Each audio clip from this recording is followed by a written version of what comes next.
ಹಲ್ಲುಗಳು ಮೂರು ಹಕ್ಕಿ ಅಂತ ಹೇಳಿ ಕಾರ್ಯಕ್ರಮದ ಶುರುವಲ್ಲಿ ಹೇಳಿದ್ವಿ. 2 ಆಯಾಮ ಚರ್ಚೆ ಮಾಡಿದ್ವಿ. 3ನೇ ಸಂಬಂಧಪಟ್ಟಂತೆ ಕ್ವಿಕ್ ಆಗಿ ಬ್ರೇಕಿಂಗ್ ಅಪ್ಡೇಟ್ ಅನ್ನ ಗಮನಿಸಬಿಡೋಣ. ದೆಹಲಿಯಲ್ಲಿ ಆದ ಚಟುವಟಿಕೆಯನ್ನ ಕೂಡ ಒಳಗೊಂಡಂತೆ ಇನ್ ಕೇಸ್ ಏನಾದರೂ ಮುಖ್ಯಮಂತ್ರಿ ಬದಲಾವಣೆ ಆಗುವಂತಹ ಅನಿವಾರ್ಯ ಪರಿಸ್ಥಿತಿ ಬಂದ್ರೆ, ಮೂಡಾ ವಿಚಾರಕ್ಕೆ ಸಂಬಂಧಪಟ್ಟಂತೆಯೇ ಮಾತನಾಡ್ತಿರೋದು. ಬದಲಾಗೋದೇ ಆದರೆ ರಾಜ್ಯದಲ್ಲಿ ದಲಿತ ಸಿಎಂಎ ಬರಲಿ ಅನ್ನೋ ಆಗ್ರಹ ಮುನ್ನೆಲೆಗೆ ಬರ್ತಿದೆಯಂತೆ. ಸತೀಶ್ ಜಾರಕಿಹೊಳಿ ಅವರು ಮಲ್ಲಿಕಾರ್ಜುನ್ ಖರ್ಗೆ ಅವರು ಭೇಟಿಯಾಗಿರೋದ್ರ ಹಿಂದೆ ಕೂಡ ಇದೇ ಲೆಕ್ಕಾಚಾರ ಇದೆಯಾ? ಇನ್ಫ್ಯಾಕ್ಟ್ ಕಳೆದ ಕೆಲ ದಿನಗಳ ಹಿಂದೆ ಆದ ಒಂದು ಮೀಟಿಂಗ್ನಲ್ಲಿ ಖಡಕ್ ಸಂದೇಶ ಕೂಡ ರವಾನೆ ಆಗಿದೆಯಂತೆ. ಬದಲಾವಣೆ ಆದರೆ ದಲಿತರ ಸಿಎಂಎ, ಇಲ್ಲದ್ರೆ ಶಾಸಕರ ಅಭಿಪ್ರಾಯವನ್ನ ಸಂಗ್ರಹಿಸಿ ಕೌಂಟ್ ತಗೊಳ್ಳಿ ಶಾಸಕರ ಬೆಂಬಲದ್ದು. ಆ ಮೂಲಕ ಈಗ ಸಿದ್ದರಾಮಯ್ಯನವರು ಕೆಳಗಿಳಿದ್ರೆ ಮುನ್ನೆಲೆಗೆ ಬರಬಹುದು ಅನ್ನೋ ಲೆಕ್ಕಾಚಾರದಲ್ಲಿರುವ ಡಿ.ಕೆ. ಬ್ರದರ್ಸ್ಗೆ ಚೆಕ್ ಮೇಟ್ ಕೊಡೋ ಪ್ರಯತ್ನವೂ ಕೂಡ ಕಾಂಗ್ರೆಸ್ನ ಒಳಗೆ ಆಗ್ತಿದ್ಯಾ? ನಾಗರಾಜ್ ಯಾದವ್ ಅವರು ಉತ್ತರ ಕೊಡ್ತಾರೆ. ಇದನ್ನ ಅರಿತೇನೆ ಡಿ.ಕೆ. ಬ್ರದರ್ಸ್ ಇದೀಗ ಈ ಗಣತಿಗೂ ಸೇರಿದಂತೆ ಸಿದ್ದರಾಮಯ್ಯ ಬಣದ ನಿರ್ಧಾರಗಳಿಗೆ ಖಡಕ್ಕಾಗಿ ವಿರೋಧವನ್ನ ವ್ಯಕ್ತಪಡಿಸಿದ್ದಾರೆ. ಡಿ.ಕೆ. ಸುರೇಶ್ ಅವರ ರಿಯಾಕ್ಷನ್ ಕೂಡ ಇದೆ, ಗಮನಿಸಿ, ಚರ್ಚೆ ಮುಂದುವರಿಸೋಣ. ಜಾತಿ ಗಣತಿ ವಿಚಾರವನ್ನ ಸ್ವಲ್ಪ ಎಚ್ಚರಿಕೆಯ ನಡೆಯನ್ನ ಇಡಬೇಕಂತೇಳಿ ಮಾನ್ಯ ಮುಖ್ಯಮಂತ್ರಿಗಳನ್ನ ನಾನು ಒತ್ತಾಯ ಮಾಡ್ತೇನೆ. ಜಾತಿ ಗಣತಿ ವಿಚಾರ ಇವತ್ತು ಕೇಂದ್ರ ಸರ್ಕಾರ ಕೂಡ ಸೆನ್ಸಸ್ ಅನ್ನ ಘೋಷಣೆ ಮಾಡಿದ್ದಾರೆ. ಸೆನ್ಸಸ್ ಮಾಡುವಂತ ಸಂದರ್ಭದಲ್ಲಿ ಯಾವ್ಯಾವ ರೀತಿಯ ಮಾನದಂಡಗಳನ್ನ ಉಪಯೋಗಿಸ್ತಾರೆ, ಅವರು ಕೂಡ ಜಾತಿ ಜನಗಣತಿಗೆ ಮುಂದಾಗ್ತಾ ಇರೋದ್ರಿಂದ so once for all national census ಒಳಗಡೆನೆ ಬಂತು ಅಂತ ಅಂದ್ರೆ ಯಾವುದೇ ಗೊಂದಲಗಳು ಕೂಡ ಇರೋದಿಲ್ಲ. ಸೊ ಜೊತೆಗೆ ಮಾನ್ಯತೆ ಕೂಡ ಸಿಗುತ್ತೆ. ಸತೀಶ್ ಜಾರಕಿಹೊಳಿ ಅವರು ಹಾಗೆ ಮಲ್ಲಿಕಾರ್ಜುನ್ ಖರ್ಗೆ ಅವರು ಭೇಟಿ ಆಗಿದ್ದು ಒಂದು ಫೋಟೋ ಹಾಕೊಳ್ಳಿ, ಅದರ್ಜಿ ಹಿಂಗೊಂದು ಚರ್ಚೆ ಅಂತೆ ಮಾಡೋ ಹಾಗಿದ್ರೆ ಮುಂದೆ ದಲಿತರನ್ನೇ ಸಿಎಂ ಮಾಡಿ, ಅದರಲ್ಲೂ ಸತೀಶ್ ಜಾರಕಿಹೊಳಿ ಅವರ ಹೆಸರು ಸ್ವಲ್ಪ ಮುನ್ನೆಲೆಯಲ್ಲೇ ಇದೆಯಂತೆ. ನೋಡಿ, ನಿಮಗೂ ಗೊತ್ತಿದೆ ಚೆನ್ನಾಗಿ, I am the close associate of the same team. ಅದಕ್ಕೆ ನಿಮ್ಮನ್ನೇ ಪ್ರಶ್ನೆ ಕೇಳ್ತಾ ಅದಕ್ಕೆ ನಾನು ಹೇಳ್ತಾ ಇದ್ದೀನಿ, ಇಂಥ ಚರ್ಚೆಗಳಾಗಿಲ್ಲ, ಇದು ಸತ್ಯ ಅಂತ ಹೇಳ್ತಾ ಇದ್ದೀನಿ.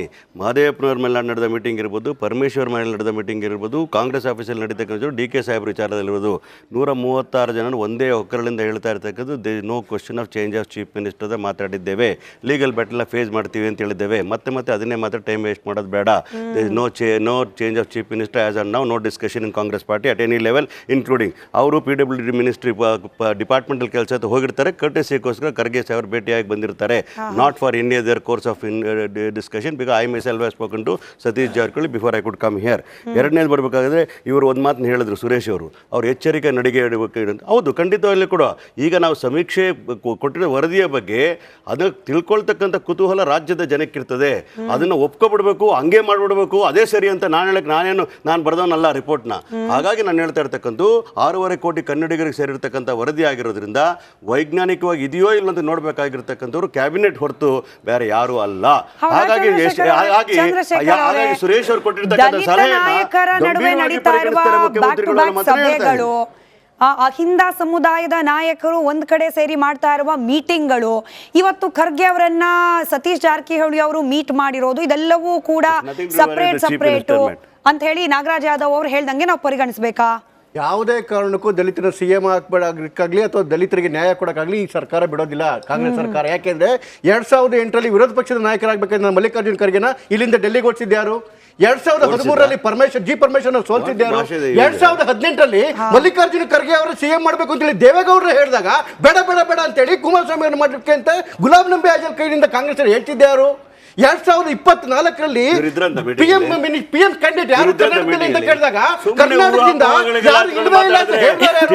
ಯಾವುದೇ ಕಾರಣಕ್ಕೂ ದಲಿತರ ತಲೆ ಮೇಲೆ ಬಿಸಿನೀರು ಒಯ್ತಿರ್ತಕ್ಕಂಥ ಸಿದ್ದರಾಮಯ್ಯವರು ಮತ್ತೆ ಕಾಂಗ್ರೆಸ್ ಸರ್ಕಾರ ದಲಿತರಿಗೆ ನ್ಯಾಯ ಕೊಡೋಕೆ ಸಾಧ್ಯನೇ ಇಲ್ಲ. ಕೇವಲ ಬಿಜೆಪಿ ಮತ್ತೆ ದಲಿತರಿಗೆ ನ್ಯಾಯ ಕೊಡೋದು 15% ಇದ್ದಂತಹ ರಿಸರ್ವೇಶನ್ 17% ಮಾಡಿದ್ದು ಬಿಜೆಪಿ, 3% ಇದ್ದಂತಹ ಎಸ್ಟಿ ರಿಸರ್ವೇಶನ್ 7% ಮಾಡಿದ್ದು ಬಿಜೆಪಿ.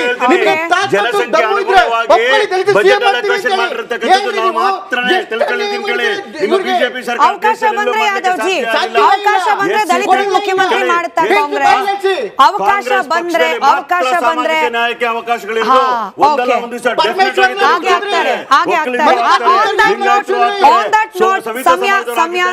ನಾನು ಹೇಳ್ತಾ ಇದ್ದೀನಿ, ಎಲ್ಲ ಸಮುದಾಯಗಳ ಅವಕಾಶ ಸಿಕ್ಬೇಕು ಅಂದ್ರೆ ಅದು ಕಾಂಗ್ರೆಸ್ ಅಲ್ಲಿ ಮಾತ್ರ. ಸದ್ಯದಲ್ಲೇ ಆಗ್ತಾರೆ ಚೀಫ್ ಮಿನಿಸ್ಟರ್ ಚೇರ್ ಕುರ್ಚಿ ಖಾಲಿ ಇಲ್ಲ.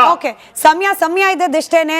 ಧನ್ಯವಾದ ಎಲ್ರಿಗೂ ಕೂಡ ಚರ್ಚೆಯಲ್ಲಿ ಭಾಗಿಯಾಗಿದ್ದಕ್ಕೆ. ಕನ್ಕ್ಲೂಷನ್ ಕೊಡೋಕ್ಕೂ ಸಮಯ ಇಲ್ಲ, ಹೀಗಾಗಿ ಈ ವಿಚಾರಗಳು ಮುಂದಿನ ಹಂತದಲ್ಲೂ ಕೂಡ ಚರ್ಚೆ ಆಗ್ತಾ ಇರುತ್ತೆ. ಇದೇ ವಿಚಾರವನ್ನು ಚರ್ಚೆ ಮಾಡೋಣ. ಮತ್ತೊಮ್ಮೆ ನೋಡ್ತಾ ಇರಿ ರಿಪಬ್ಲಿಕ್ ಕನ್ನಡ, ಇದು ನಿಮ್ಮ ಧ್ವನಿ. 3 ಕಲ್ಲುಗಳು 3 ಹಕ್ಕಿ ಅಂತ ಹೇಳಿ ಕಾರ್ಯಕ್ರಮದ ಶುರುವಲ್ಲಿ ಹೇಳಿದ್ವಿ. 2 ಆಯಾಮ ಚರ್ಚೆ ಮಾಡಿದ್ವಿ. 3ನೇ ಸಂಬಂಧಪಟ್ಟಂತೆ ಕ್ವಿಕ್ ಆಗಿ ಬ್ರೇಕಿಂಗ್ ಅಪ್ಡೇಟ್ ಅನ್ನ ಗಮನಿಸ್ಬಿಡೋಣ. ದೆಹಲಿಯಲ್ಲಿ ಆದ ಚಟುವಟಿಕೆಯನ್ನ ಕೂಡ ಒಳಗೊಂಡಂತೆ ಇನ್ ಕೇಸ್ ಏನಾದರೂ ಮುಖ್ಯಮಂತ್ರಿ ಬದಲಾವಣೆ ಆಗುವಂತಹ ಅನಿವಾರ್ಯ ಪರಿಸ್ಥಿತಿ ಬಂದ್ರೆ, ಮೂಡ ವಿಚಾರಕ್ಕೆ ಸಂಬಂಧಪಟ್ಟಂತೆಯೇ ಮಾತನಾಡ್ತಿರೋದು.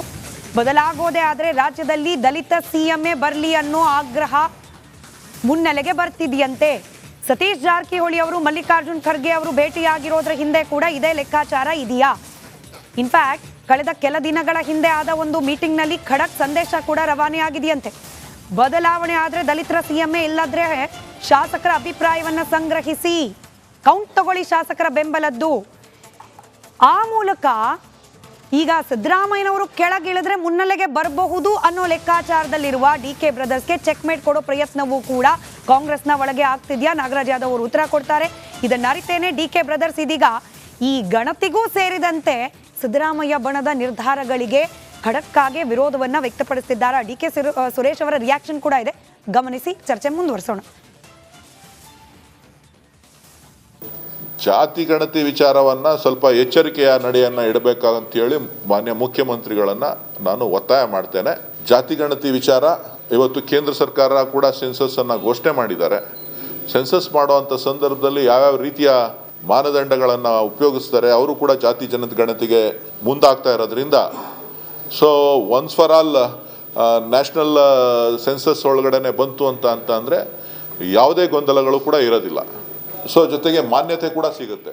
ಸತೀಶ್ ಜಾರಕಿಹೊಳಿ ಅವರು ಹಾಗೆ ಮಲ್ಲಿಕಾರ್ಜುನ್ ಖರ್ಗೆ ಅವರು ಭೇಟಿಯಾಗಿದ್ದು ಒಂದು ಫೋಟೋ ಹಾಕೊಳ್ಳಿ, ಅದು ಹಿಂಗೊಂದು ಚರ್ಚೆ ಅಂತೆ ಮಾಡೋ ಹಾಗಿದ್ರೆ ಮುಂದೆ ದಲಿತರನ್ನೇ ಸಿಎಂ ಮಾಡಿ, ಅದರಲ್ಲೂ ಸತೀಶ್ ಜಾರಕಿಹೊಳಿ ಅವರ ಹೆಸರು ಸ್ವಲ್ಪ ಮುನ್ನೆಲೆಯಲ್ಲೇ ಇದೆಯಂತೆ. ನೋಡಿ, ನಿಮಗೂ ಗೊತ್ತಿದೆ ಚೆನ್ನಾಗಿ, I am the close associate of the same team. ಅದಕ್ಕೆ ನಿಮ್ಮನ್ನೇ ಪ್ರಶ್ನೆ ಕೇಳ್ತಾ ಅದಕ್ಕೆ ನಾನು ಹೇಳ್ತಾ ಇದ್ದೀನಿ, ಇಂಥ ಚರ್ಚೆಗಳಾಗಿಲ್ಲ, ಇದು ಸತ್ಯ ಅಂತ ಹೇಳ್ತಾ ಇದ್ದೀನಿ. ಮಹದೇವಪ್ಪನವ್ರ ಮೇಲೆ ನಡೆದ ಮೀಟಿಂಗ್ ಇರ್ಬೋದು, ಪರಮೇಶ್ವರ್ ಮೇಲೆ ನಡೆದ ಮೀಟಿಂಗ್ ಇರ್ಬೋದು, ಕಾಂಗ್ರೆಸ್ ಆಫೀಸಲ್ಲಿ ನಡೀತಕ್ಕಂಥ ಡಿ ಕೆ ಸಾಹೇಬ್ರ ವಿಚಾರದಲ್ಲಿರ್ಬೋದು, 136 ಜನ ಒಂದೇ ಒಕ್ಕರಳಿಂದ ಹೇಳ್ತಾ ಇರ್ತಕ್ಕಂಥದ್ದು they no question of change of chief minister ಮಾತಾಡಿದ್ದೇವೆ, ಲೀಗಲ್ ಬ್ಯಾಟಲ್ ಫೇಸ್ ಮಾಡ್ತೀವಿ ಅಂತ ಹೇಳಿದ್ದೇವೆ. ಮತ್ತೆ ಅದನ್ನೇ ಮಾತ್ರ ಟೈಮ್ ವೇಸ್ಟ್ ಮಾಡೋದು ಬೇಡ. No change of chief minister as on now, no discussion in Congress party at any level including ಅವರು PWD ಮಿನಿಸ್ಟ್ರಿ ಡಿಪಾರ್ಟ್ಮೆಂಟಲ್ ಕೆಲಸ ಹೋಗಿರ್ತಾರೆ, ಕರ್ಟೆಸಿಗೋಸ್ಕರ ಖರ್ಗೆ ಸಾಹೇಬ್ರು ಭೇಟಿಯಾಗಿ ಬಂದಿರ್ತಾರೆ, not for any other course of discussion because I myself have spoken to Satish Jarkali before I could come here. ಎರಡನೇದು ಬರಬೇಕಾದ್ರೆ ಇವರು ಒಂದು ಮಾತನ್ನು ಹೇಳಿದ್ರು ಸುರೇಶ್ ಅವರು, ಅವ್ರು ಎಚ್ಚರಿಕೆ ನಡಿಗೆ ಇಡಬೇಕು. ಹೌದು, ಖಂಡಿತವಾಗಲೂ ಕೂಡ ಈಗ ನಾವು ಸಮೀಕ್ಷೆ ಕೊಟ್ಟಿರೋ ವರದಿಯ ಬಗ್ಗೆ ಅದನ್ನು ತಿಳ್ಕೊಳ್ತಕ್ಕಂಥ ಕುತೂಹಲ ರಾಜ್ಯದ ಜನಕ್ಕಿರ್ತದೆ. ಅದನ್ನು ಒಪ್ಕೊಬಿಡ್ಬೇಕು, ಹಂಗೆ ಮಾಡಿಬಿಡ್ಬೇಕು, ಅದೇ ಸರಿ ಅಂತ ನಾನು ಬರೆದವನಲ್ಲ ರಿಪೋರ್ಟ್ನ. ಹಾಗಾಗಿ ನಾನು ಹೇಳ್ತಾ ಇರ್ತಕ್ಕಂಥ 6.5 ಕೋಟಿ ಕನ್ನಡಿಗರಿಗೆ ಸೇರಿರ್ತಕ್ಕಂಥ ವರದಿ ಆಗಿರೋದ್ರಿಂದ ವೈಜ್ಞಾನಿಕವಾಗಿ ಇದೆಯೋ ಇಲ್ಲ ಅಂತ ನೋಡಬೇಕಾಗಿರ್ತಕ್ಕಂಥವ್ರು ಕ್ಯಾಬಿನೆಟ್ ಹೊರತು ಬೇರೆ ಯಾರು ಅಲ್ಲ. ಹಾಗಾಗಿ ಸುರೇಶ್ ಅವರು ಕೊಟ್ಟಿರ್ತಕ್ಕಂಥ ಸಭೆಗಳು, ಅಹಿಂದ ಸಮುದಾಯದ ನಾಯಕರು ಒಂದ್ ಕಡೆ ಸೇರಿ ಮಾಡ್ತಾ ಇರುವ ಮೀಟಿಂಗ್ಗಳು, ಇವತ್ತು ಖರ್ಗೆ ಅವರನ್ನ ಸತೀಶ್ ಜಾರಕಿಹೊಳಿ ಅವರು ಮೀಟ್ ಮಾಡಿರೋದು, ಇದೆಲ್ಲವೂ ಕೂಡ ಸಪರೇಟ್ ಅಂತ ಹೇಳಿ ನಾಗರಾಜ್ ಯಾದವ್ ಅವರು ಹೇಳ್ದಂಗೆ ನಾವು ಪರಿಗಣಿಸಬೇಕಾ? ಯಾವುದೇ ಕಾರಣಕ್ಕೂ ದಲಿತರ